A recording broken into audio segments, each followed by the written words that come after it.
नमस्कार दोस्तों, आपका स्वागत है हमारे चैनल कहानियों के दौर में। आज की कहानी है बूढ़े बीमार पिता को बेटे ने किया मजदूरी करने पर मजबूर, तो पिता के दोस्त ने बेटे को सिखाया ऐसा सबक कि बेटे के होश उड़ गए। चलिए शुरू करते हैं आज की ये कहानी। मदन जी गांव में अकेले रहते हैं।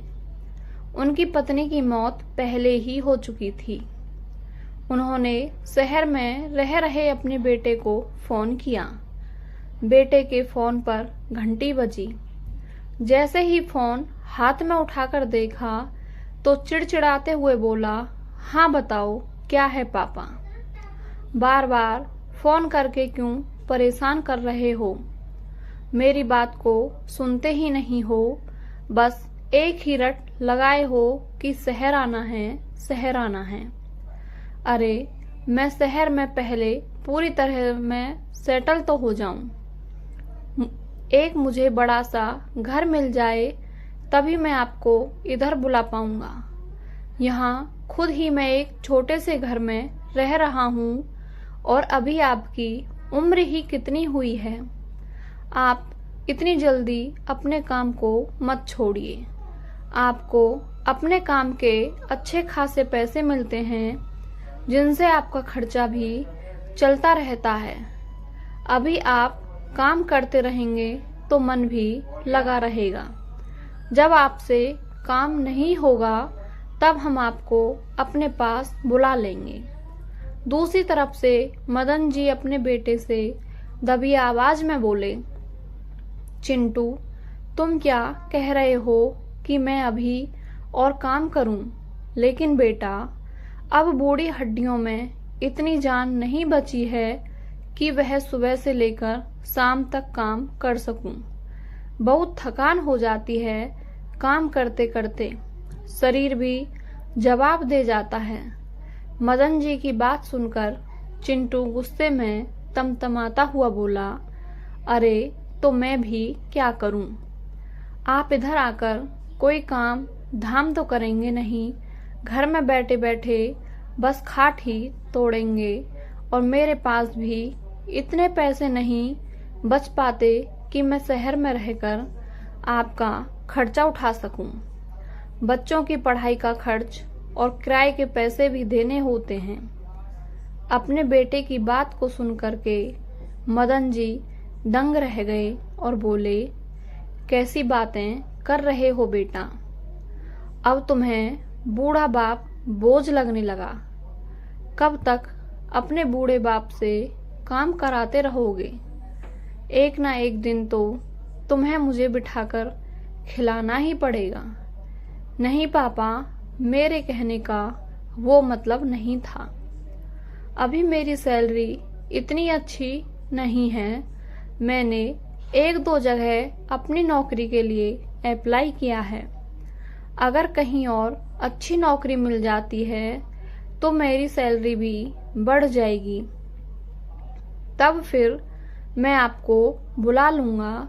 तब तक आप गांव में ही रहिए और अपना खर्चा पानी खुद ही निकाल लिया करो। और गांव में आपको किस चीज की कमी है? सब कुछ तो है आपके पास।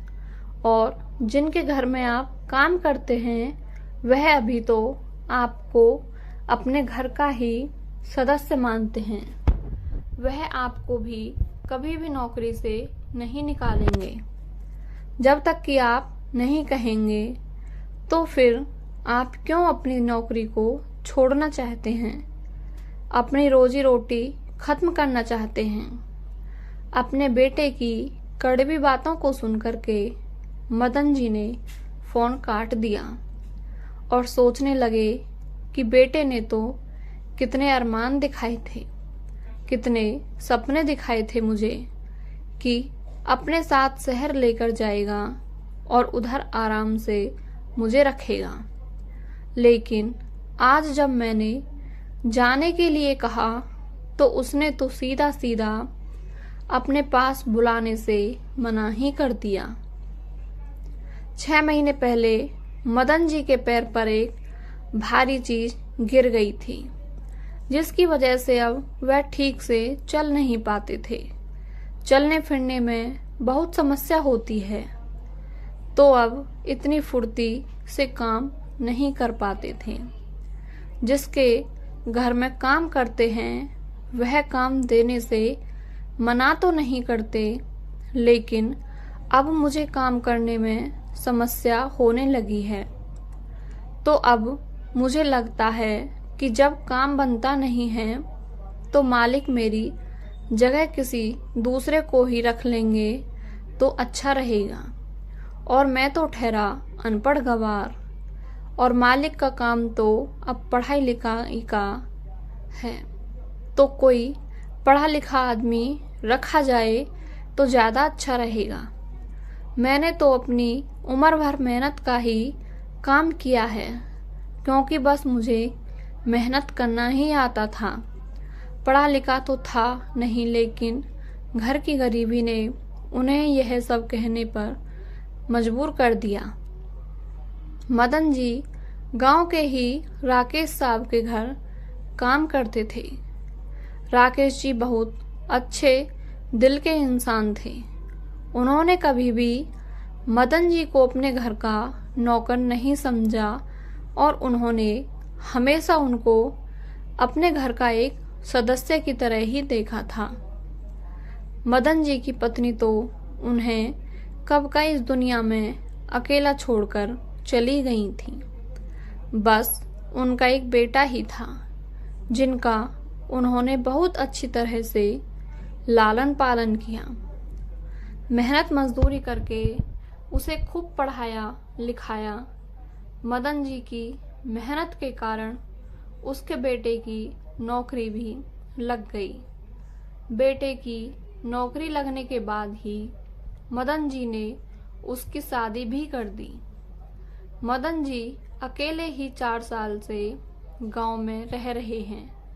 बेटे की नौकरी लगने के बाद भी वह मदन जी से हर महीने उनकी कमाई के पैसे मंगवा लेता है। बस उन्हीं के खाने भर के पैसे ही उनके पास छोड़ता था। कहता था, आप अकेले हैं, इतने पैसों का क्या करेंगे? मेरे पास शहर में बहुत सारे खर्चे हैं, बच्चे हैं, बीवी है, तो कुछ पैसों से आप मेरी मदद कर दिया करो। मदन जी भी इस बात से राजी थे, क्योंकि उनको लगता था कि मैं अकेले कितने पैसे खर्च करूँगा। जितना कमाता हूँ उसमें से थोड़ा बहुत रख लूँगा, बाकी अपने बेटे को भेज दूँगा। इतने सालों से अपने बेटे की नौकरी लगने के बाद भी पैसे भेज रहे थे, लेकिन अब मदन जी से काम नहीं होता। जब से उनके पैर में चोट लगी है, उनसे चलना फिरना भी ठीक से नहीं हो पाता है। इसलिए आज उन्होंने अपने बेटे को फोन करके कहा था कि वह उन्हें अपने साथ शहर लेकर चले, और उनसे काम नहीं होता है। लेकिन बेटे ने तो अपने पिता को ही उल्टा सीधा सुना दिया। अगले महीने से मदन जी ने अपने बेटे को पैसे भेजने बंद कर दिए, क्योंकि अब उनकी दवाइयों में भी पैसा खर्च होता था। उन्हें खुद भी पैसों की ज़रूरत होती थी। जब बेटे के पास पैसे नहीं पहुँचे तो वह खुद ही गांव में देखने आ गया।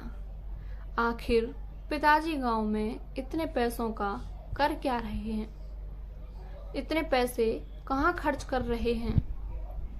गांव में आकर देखा कि पिताजी ने राकेश जी के घर का काम छोड़ दिया था और घर में ही एक छोटी सी किराना की दुकान चला रहे हैं, जिस पर बैठे बैठे अपने घर का खर्च निकाल लेते हैं। दुकान भी ठीक ठाक चल रही थी, और दुकान चलाने में उन्हें ज़्यादा मेहनत भी नहीं करनी पड़ती थी। दुकान को देख करके बेटा चिल्लाकर बोला, पापा, तुमने राकेश जी के घर का काम क्यों छोड़ दिया? उधर तो मैं ज़्यादा पैसे मिलते थे और यह छोटी सी दुकान डालकर तुम कितना कमा लेते हो? मदन जी बोले, बेटा मैंने तुमसे पहले ही कहा था, मुझसे अब मेहनत मजदूरी का काम नहीं होता है, इसलिए मैंने यह छोटी सी दुकान डाल ली है। घर बैठे बैठे इसको चलाता रहता हूँ और अपने खर्चे भर के लिए पैसे निकालता रहता हूँ। तुमसे तो मैंने कितनी बार कहा है कि मुझे अपने साथ शहर ले चलो, लेकिन तुमने मेरी एक बात भी नहीं सुनी। तभी उन दोनों की बातों को पास में ही खड़े गांव के प्रधान जी सुन लेते हैं और चिंटू को डांटते हुए कहते हैं, ये क्या तरीका है चिंटू, अपने पिताजी से बात करने का?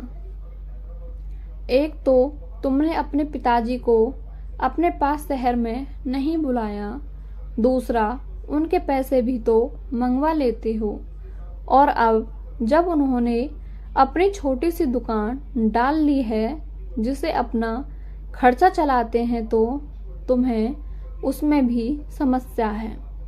प्रधान जी की बात सुनकर चिंटू थोड़ा सकपका गया और बात को घुमाते हुए बोला, अरे नहीं प्रधान जी, मैं तो बस पिताजी से ये कह रहा था कि वह अपना ध्यान नहीं रखते हैं।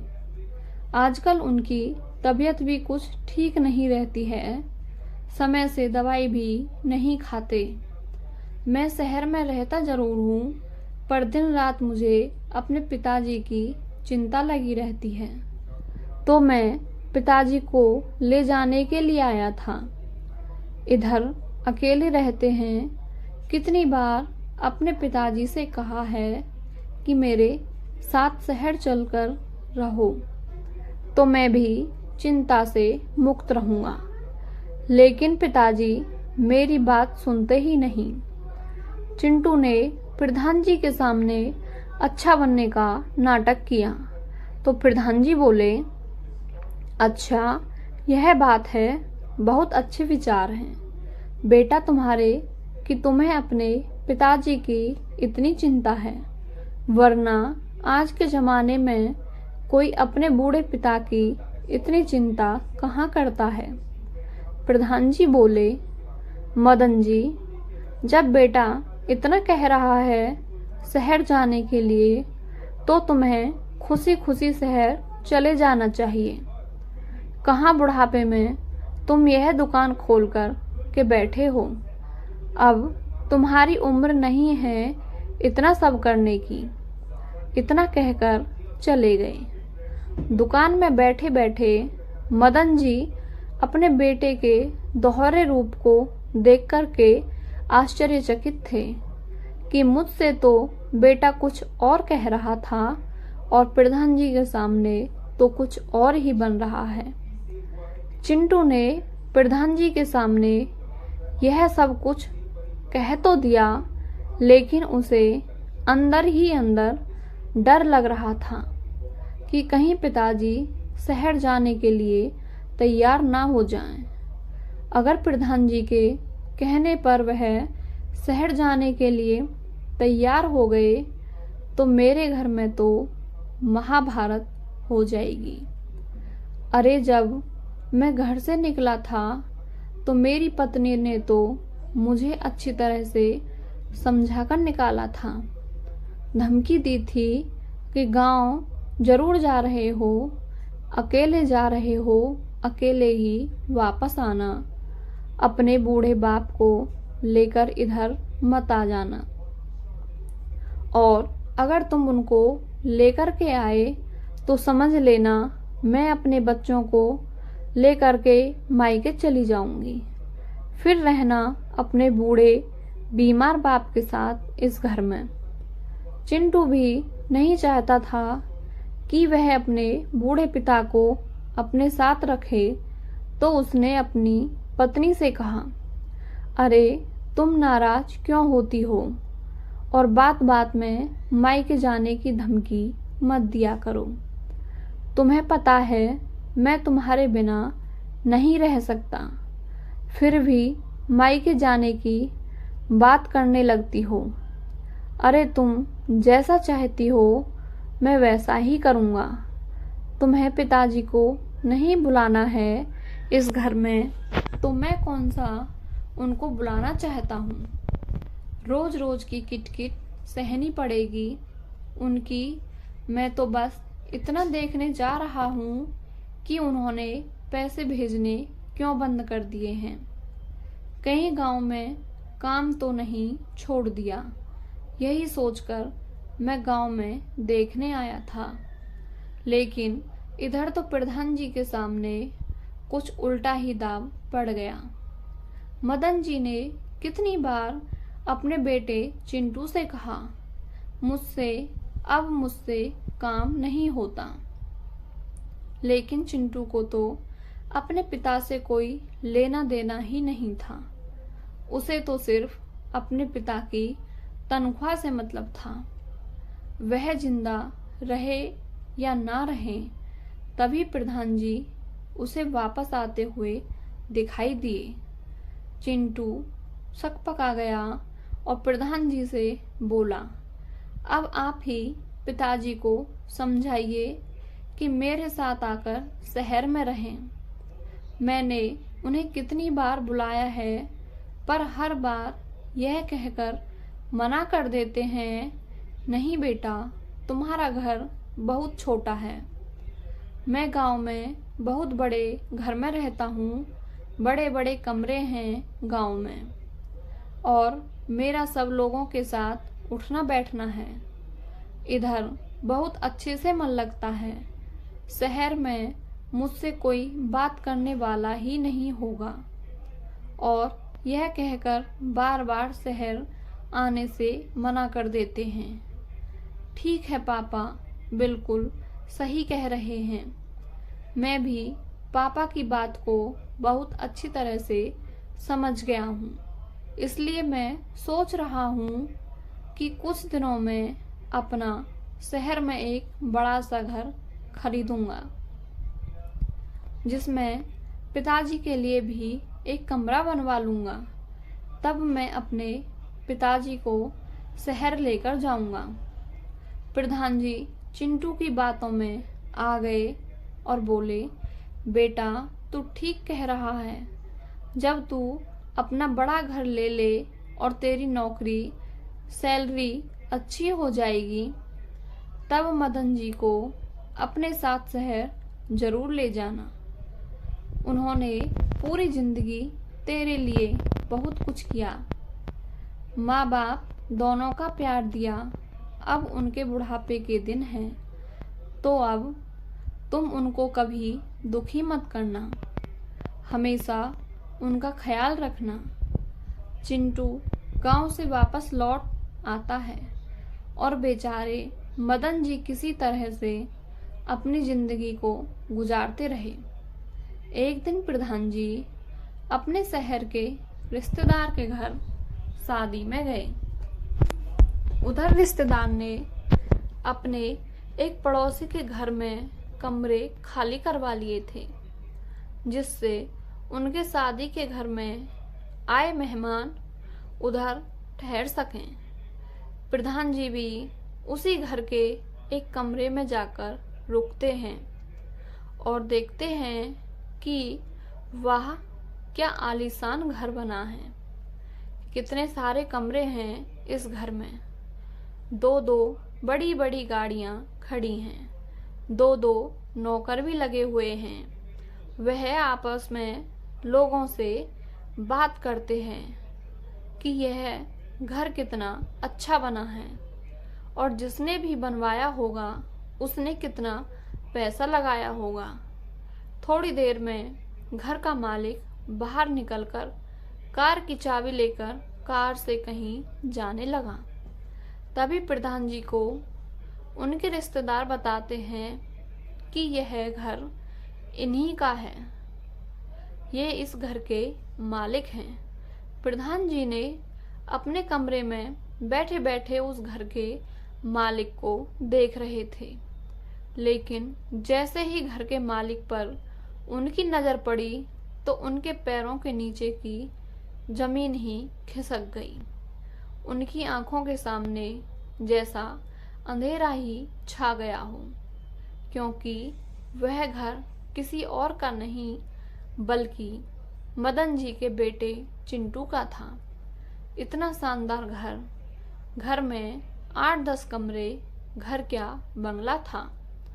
वहां तो बेटा अपने बूढ़े बाप को गांव के कच्चे टूटे फूटे घर में रहने के लिए छोड़ आया और यहाँ मजे से बंगले में रह रहा है।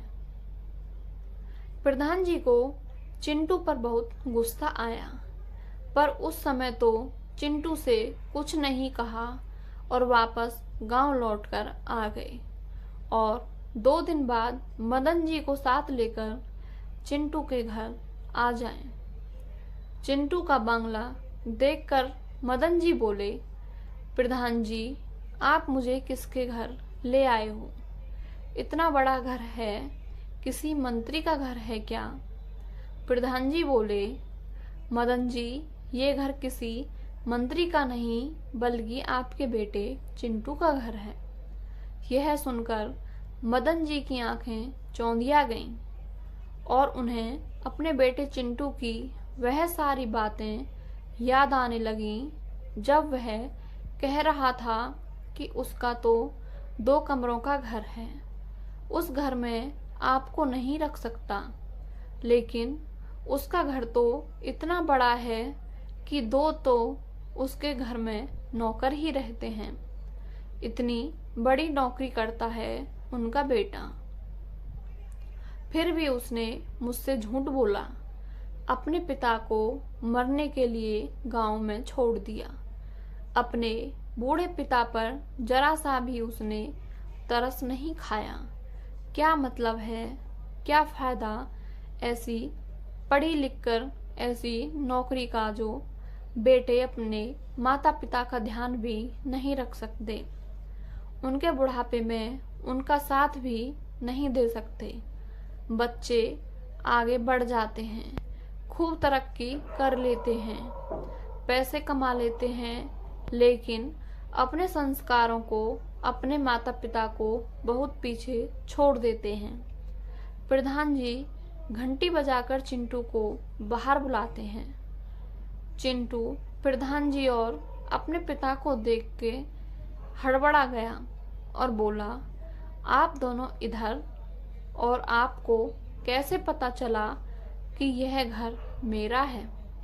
प्रधान जी सबसे पहले तो चिंटू के गाल पर 2-3 थप्पड़ जड़ दिए और बोले, गांव में आकर तुमने मुझसे झूठ बोला कि तुम्हारे पास ना ही घर है और ना ही अच्छी नौकरी है, लेकिन इधर तो तुम अच्छा खासा कमा रहे हो, 2-2 गाड़ियां, नौकर चाकर हैं, फिर भी तुमने मदन को गांव में रखा है। तुम्हें जरा सी भी शर्म नहीं आई अपने पिता को गांव में अकेला छोड़ने की?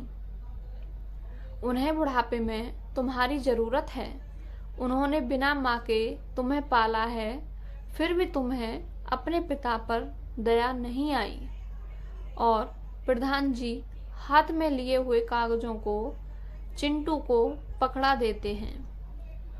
वह उन कागजों को देखता है तो देखता ही रह जाता है, क्योंकि वह कोर्ट के कागज हैं जिनको मदन जी के साथ प्रधान ने तैयार करवाया था, जिसमें स्पष्ट रूप से लिखा हुआ था कि मदन जी का बेटा हर तरह से सक्षम है, उसके पिता की अब उम्र हो गई है और शारीरिक रूप से अस्वस्थ रहते हैं, 90 बरस के लगभग पिता की उम्र है, इसलिए हर महीने बेटा अपने पिता को 10,000 का मनी ऑर्डर देगा, जिससे वह अपने खाने पीने का और दवाइयों का खर्चा निकाल पाए। अब चिंटू के पास कोई दूसरा चारा नहीं था, क्योंकि उसकी सारी फोड़ खुल चुकी थी और कोर्ट के कागज भी उसके हाथ में थे और केस भी ऐसा था जिसको कोर्ट मना नहीं कर सकता था, क्योंकि 90 बरस के पिता से कोर्ट भी उम्मीद नहीं करता है कि वह अब कुछ मेहनत मजदूरी करके पैसे कमाए। जब बेटा इतने सारे पैसे कमाता है तो बेटे को पैसे देने ही पड़ेंगे। कोर्ट भी चिंटू को आदेश देता है कि तुम हर महीने अपने पिता को 10,000 रुपये अपने पिता को दोगे और वह तुम्हारे साथ नहीं रहेंगे। तुम गांव में उनके लिए 2 अच्छे से कमरे बनवाओ, वो उधर ही रहेंगे। सारी फॉर्मेलिटी पूरी करने के बाद प्रधान जी मदन जी को वापस गांव में ले आए। मदन जी तो अपने बेटे का घर देखकर ही बार बार आंखों से आंसू आ रहे थे कि मेरे बेटे ने मुझसे कितना झूठ बोला कि उसके पास घर नहीं है, पैसे नहीं हैं और मुझे 90 बरस की उम्र में भी किराना की दुकान चलानी पड़ रही थी। वह प्रधान जी के आगे हाथ जोड़कर कहने लगे, मालिक, आज आपकी वजह से मुझे अपने बेटे की असलियत पता चली और आपने मेरे लिए जो किया है वह हमें जिंदगी भर भी नहीं भूलूंगा। आपका बहुत बहुत शुक्रिया प्रधान जी। मदन जी को अपने गले लगा लिया और कहते हुए, आप परेशान मत हो, अगर आपका बेटा आपको देखने नहीं आएगा तो पूरी जिंदगी मैं आपको देखूंगा। मैं आपके बेटे की तरह आपकी देखभाल करूंगा। आप परेशान बिल्कुल मत होना। मदन जी अब गांव में ही रहने लगते हैं और बेटा उनके लिए गांव वाले घर में 2 पक्के कमरे बनवा देता है। महीने उन्हें 10,000 रुपये कोर्ट के आदेश के अनुसार भेजने लगा। वह पैसों तो देता, लेकिन उनका हालचाल कभी लेने नहीं आता, ना ही कभी फोन करता है। दिन यूं ही बीतते गए। प्रधान जी उनका भरपूर ध्यान रखते थे। दोस्तों, किस तरह हमारे माँ बाप बचपन में अपनी सारी खुशियों को त्याग कर हमें पालते हैं, बड़ा करते हैं और हर बात का अच्छी तरह से ख्याल रखते हैं और कभी भी अपने बच्चों से दुखी भी नहीं होते और यहाँ तक कि उनकी हर शरारत और परेशान करने वाली बातों से परेशान नहीं होते। लेकिन जैसे वक्त के करवट के साथ समय बीतता जाता है और यही बच्चे बड़े बन जाते हैं, पैसा कमाने लगते हैं और खुद को इतना बड़ा समझने लगते हैं कि उन्हें अपने स्वार्थ के आगे कोई नहीं दिखता है। ऐसे में उनको वही माँ बाप बोझ भी लगने लगते हैं और बुढ़ापे में माँ बाप की सेवा करना और उन्हें खुश करने के बजाय उन्हीं में दोष निकालने लगते हैं। ऐसी संतान होने न होने के बराबर ही होती है, जो बुढ़ापे में अपने माँ बाप की सेवा नहीं कर सकते हैं, 2 वक्त समय निकालकर उन्हें साथ कुछ पल नहीं बिता सकते हैं। ऐसे बच्चे माँ बाप के बुढ़ापे की लाठी बनने के बजाय उल्टा माँ बाप को बोझ समझने लगते हैं। आशा करती हूँ आपको हमारी कहानी पसंद आई होगी।